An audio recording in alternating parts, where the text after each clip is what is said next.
Thank you for that kind introduction, and thank you very much all the organizers of this conference. It's an honor to be here to speak to everybody today, and I had the opportunity to pick a topic, whatever I was interested in, so I chose GEOBIA's role in a changing world. Can we respond to the spatial-temporal continuum of local disasters to global climate change? So actually I'm continuing the theme, I think, of this morning's keynotes. Large events, large weather events have been on my mind for quite a while, and I gave a keynote address last summer at the University of Hanover with Christian Hepke's conference on high spatial resolution imagery and image analysis. I spoke on the same topic, and it's still relevant, and I think it's very much tied to GEOBIA. This is a beautiful slide that I just got off the internet from National Geographic site. It's called the Mothership Cloud, and it's a formation that I think it was about 2009 over Texas. They're called supercell thunderstorms, and they're known to spawn tornadoes. So numerous tornadoes came out of this big mothership cloud. And the tornadoes have tremendous wind speeds, over 300 kilometers per hour. They travel very fast, very erratic patterns. They jump up and down the landscape. They can go hundreds kilometers an hour. You can be in your house and be fine, and the next house can be totally destroyed. They come by, and it may take 30 seconds for the storm to come destroy your house and leave. So they are very intense, very short duration episodic events.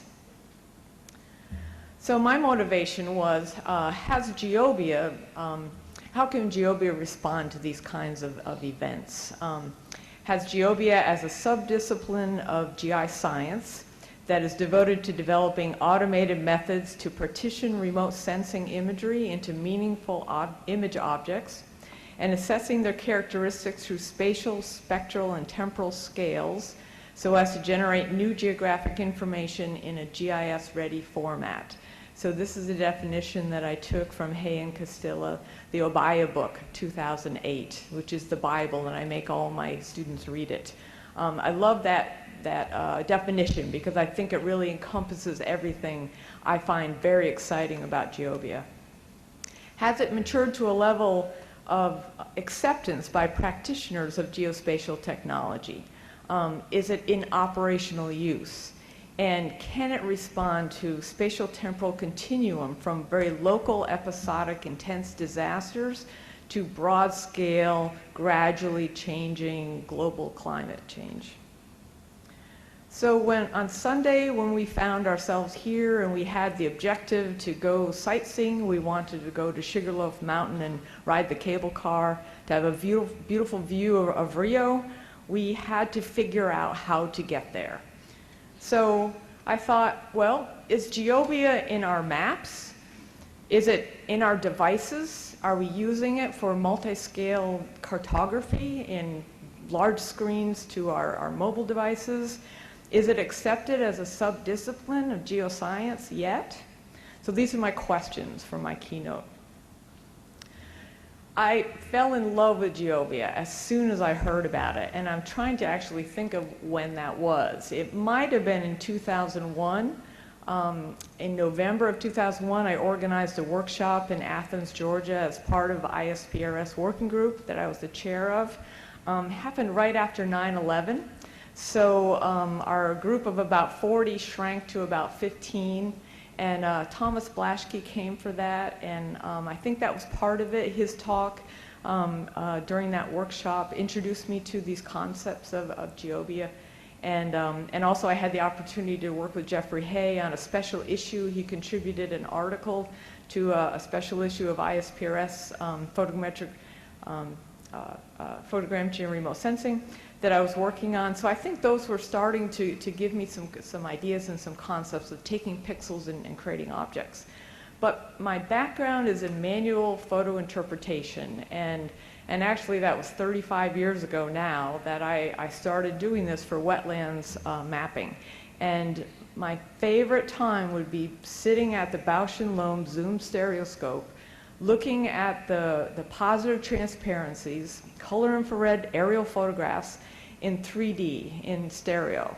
You lose yourself. You're just immersed in this environment. And if you have done the field work and you know what it feels like and what it was, how hot it was and what the water was like and what the temperature was, then you're actually inside that environment as you're deciding what are you looking at, and you're delineating these features and you're giving them meaning.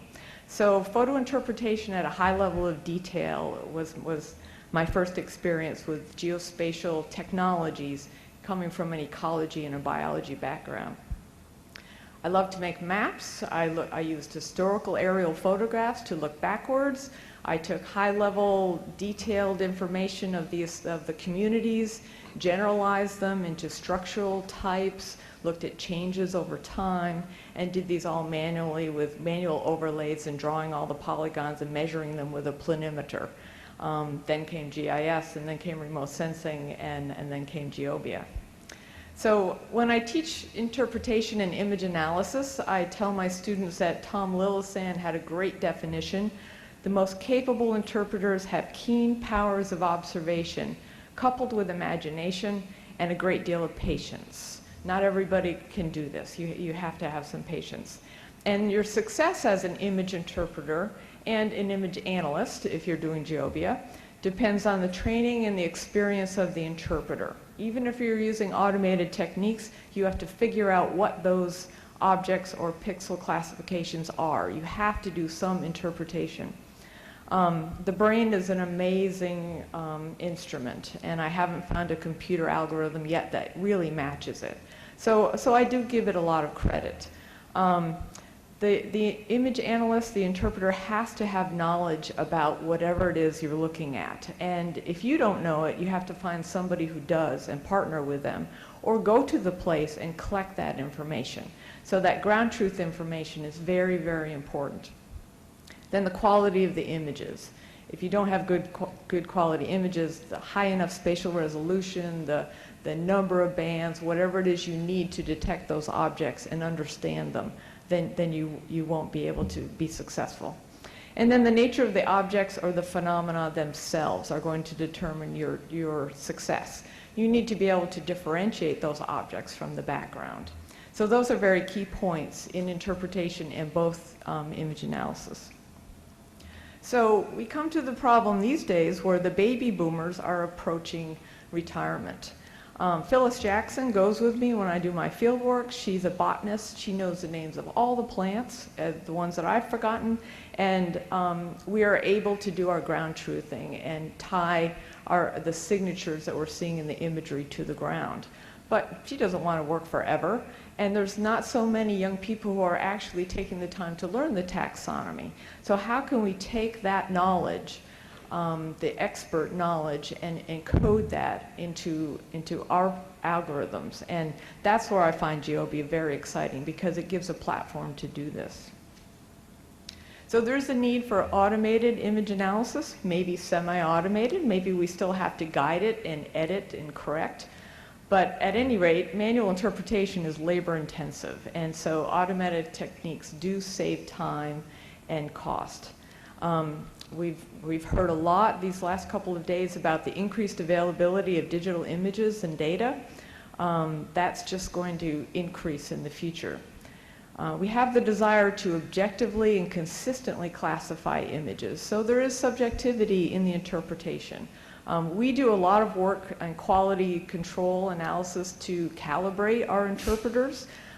This is our work especially in the past, but still there is subjectivity involved. So our goal is to identify accurate and meaningful objects that are embedded with information that create enriched GIS-ready geodatabases, and they do capture that expert knowledge which is being lost every day as we retire out of the workforce.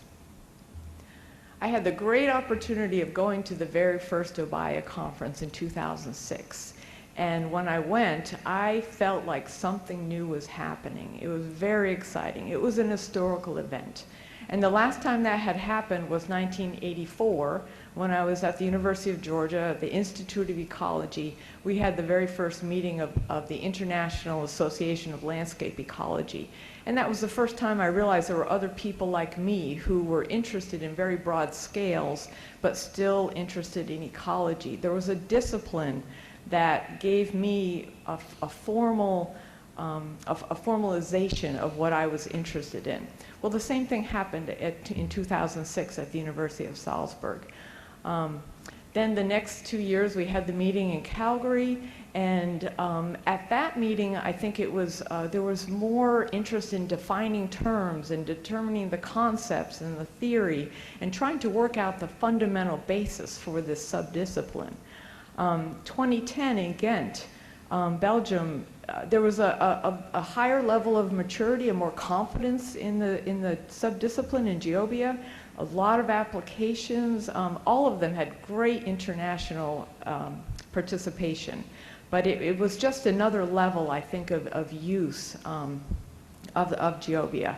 And then 2012, I'm just amazed that we're at the point where we're doing change analysis because we have multiple databases created from the multi-temporal imagery and the multi-temporal databases we're creating with GEOBIA. We're really looking at our algorithms. We're trying to understand the segmentation. We're trying to develop new methods of segmentation. We're looking at the accuracy of the databases that we create. We are making these processes available over the web. So there's a lot of new work that's being presented here at this conference, which is incredibly exciting. So I would say these are my favorite points about GEOBIA. We group pixels into meaningful objects through the process of segmentation, and then we assess the quality of that segmentation. Then we classify those objects, and then we assess the quality of the classification.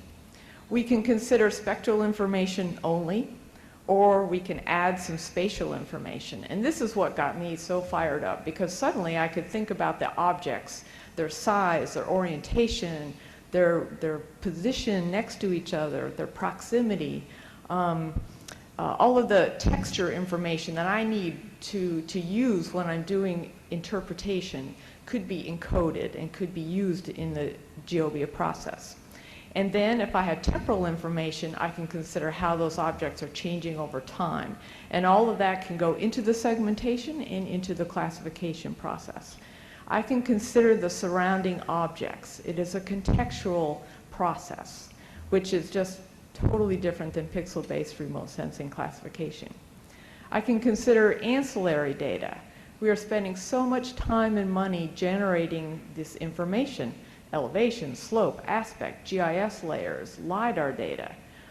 There is expert knowledge that we can draw from. All of this can be also incorporated into our GEOBIA. Makes it very complicated, makes it hard to learn, but it's very, very powerful. The segmentation and the classification can be multi-scalar processes, and this is critical today. We have so many platforms of so many sizes and so many different needs that our databases are not static, and they need to be able to hierarchically be organized. The objects themselves can be hierarchical. We can choose hard or fuzzy classifications. The results can then be readily incorporated into mainstream geodatabases, and this was critical for moving right into modeling and right into analysis. So these are some of the people who work in my laboratory, and I would just like to point out some of the work I'm going to show is done by Chris Strother, Sergio Bernardez, who came originally from INPE to us. He's working on his PhD now. He's a NASA fellow. And Andrea Perzotto was from the University of Sao Paulo. She's working on capuchin monkeys and looking at spatial cognition and navigation in habitats. Alison Uri has learned Portuguese. She's also working, she's a psychology PhD student that I'm co-advising, and she's also working in the capuchin monkeys. So these are just some of the people who are very talented folks who are in my center. And then my colleague Tommy Jordan, who is the associate director of my center. So there is a critical need for baseline geodatabases and imagery, and then also the methods for updating those geodatabases. They need to be in place in order to be able to have rapid response to our changing world.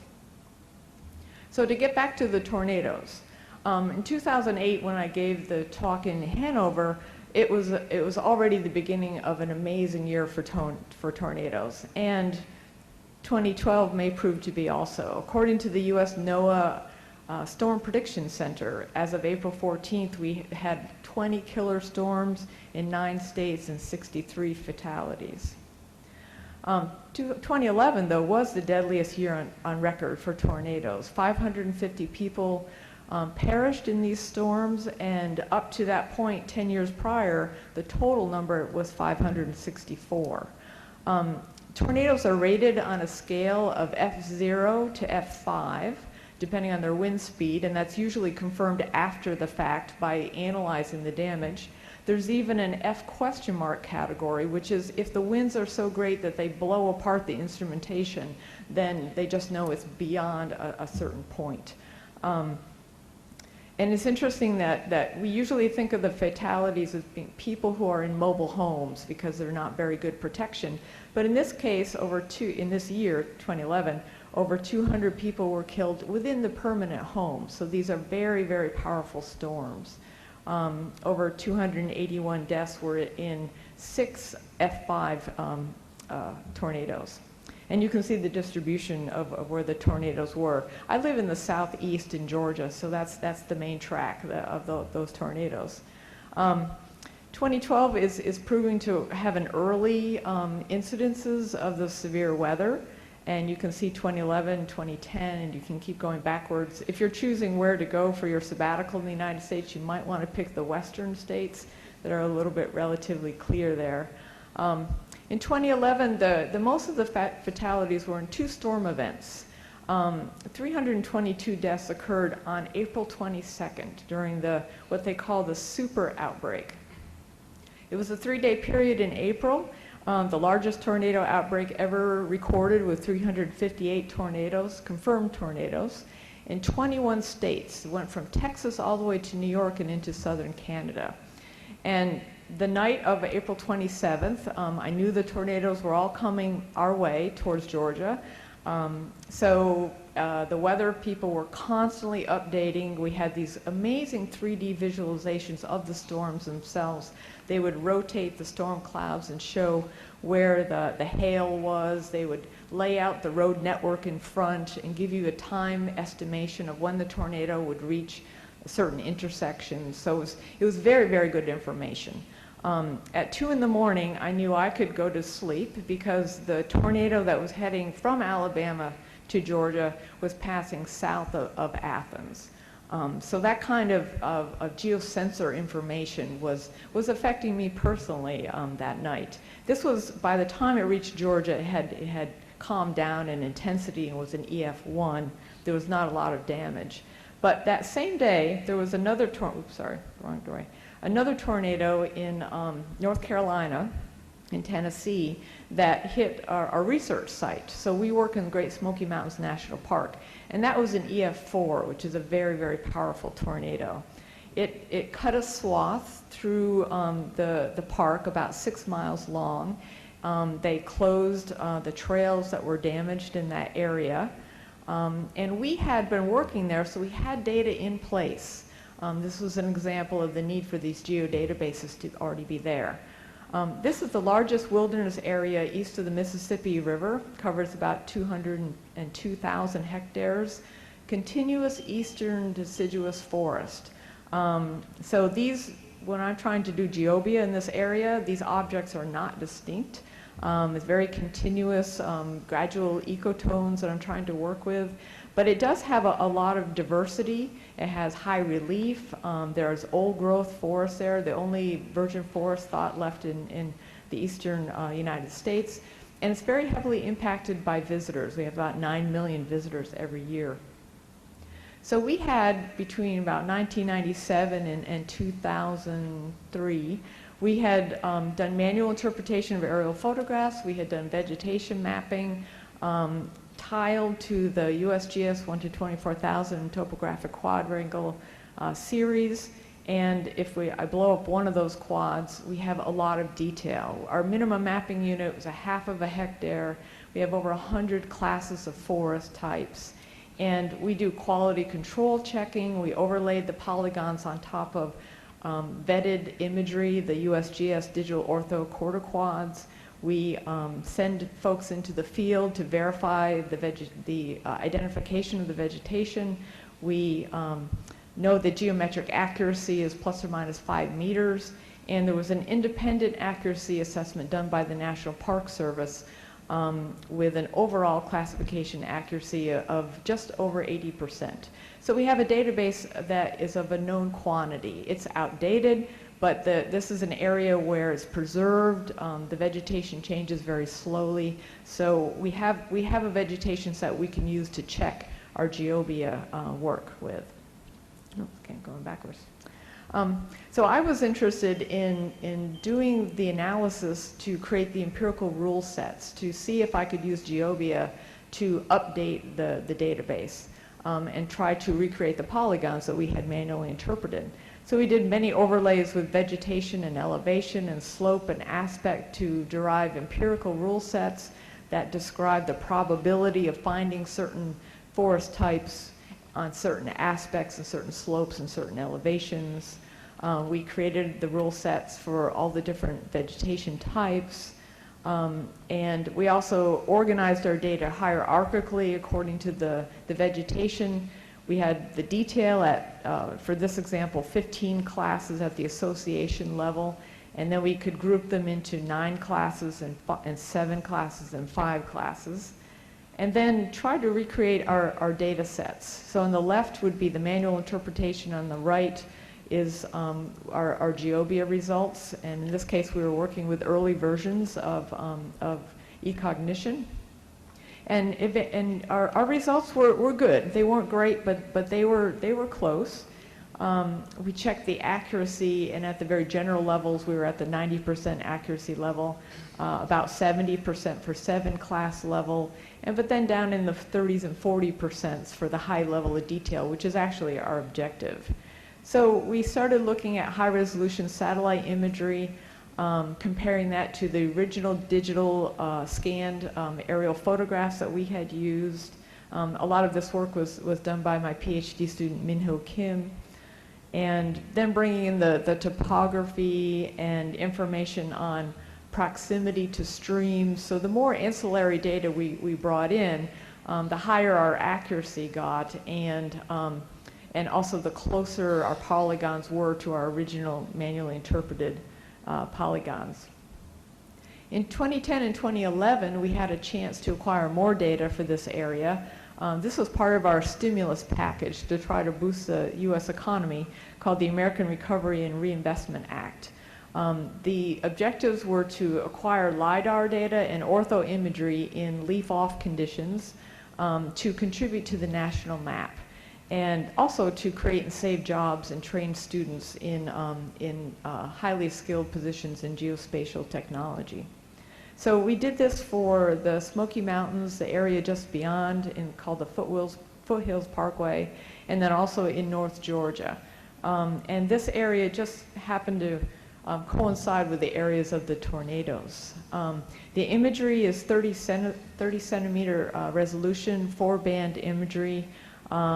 We had to get snow-free conditions and also leaf-off, so the timing was critical. But we collected the imagery in 2010, and then the LiDAR was collected in 2011.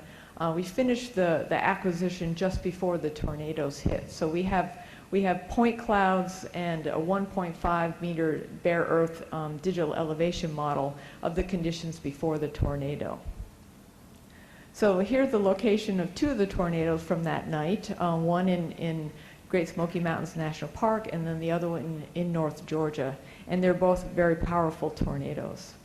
So the first thing Sergio did is he went to the archive and found the MODIS time series. So he did an analysis of enhanced vegetation indices, looked at the path of the destruction that went through the Smoky Mountains using MODIS data first. And then he also found the Landsat images before and after, so the path of the tornado is very evident there. He did the geometric rectification, atmospheric correction, calculation of the vegetation indices, topography normalization, spectral mixing analysis, and then the segmentation using ENVI segmentation routines. So the enhanced vegetation index before the tornado and after the tornado, and then the delta vegetation index.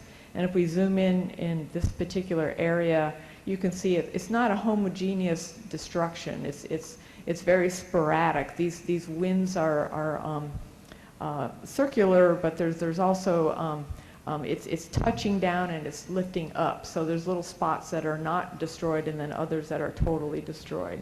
So we can use this information to understand better the damage and the impact of these episodic events. And then to look at the path of the tornado related to the topography is interesting as well. So Chris Struther worked on this. He draped the ortho imagery over the DEM, laid down the segments that Sergio had derived from the Landsat data, and looked at the different levels of the segment of the destruction. And then this trail is a trail that he and Andrea hiked after the tornado. His objective is to look for the tallest trees in the park. He has an algorithm to look at the point clouds. He's pulling out the clusters of the tallest trees, and he's partnering with a nonprofit group that actually climbs the trees to verify their heights. So he was hiking across and just happened to cross the path that the tornado took. And then they took some photographs of the destruction on the ground, and this is a year after the tornado passed. So I brought those segments back into ArcGIS, overlaid them on top of the vegetation database that we have, and then I can quantify the impacts of the tornado on the different communities. And these are the total area of the different types of forests that were impacted. Just a glance to the future, I would say if you're interested, you should check out the work by Andrea Lalibiter.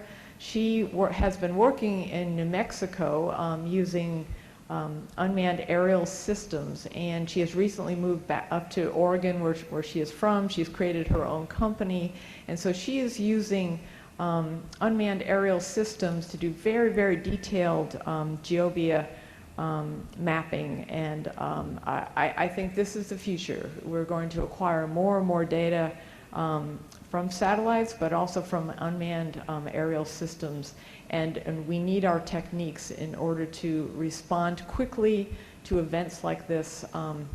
So this technology, I think, is really going to help our GEOBIA be operational and responsive.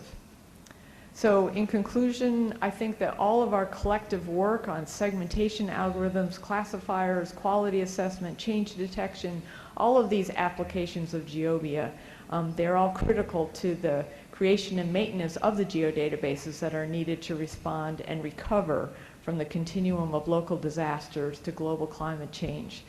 And I think GEOBIA is now entering its teenage years. Approaching maturity, but maybe having some fits of rebellion, maybe questioning authority, challenging some traditions, but in the end, I think we will create a new and very unique identity. Thank you very much.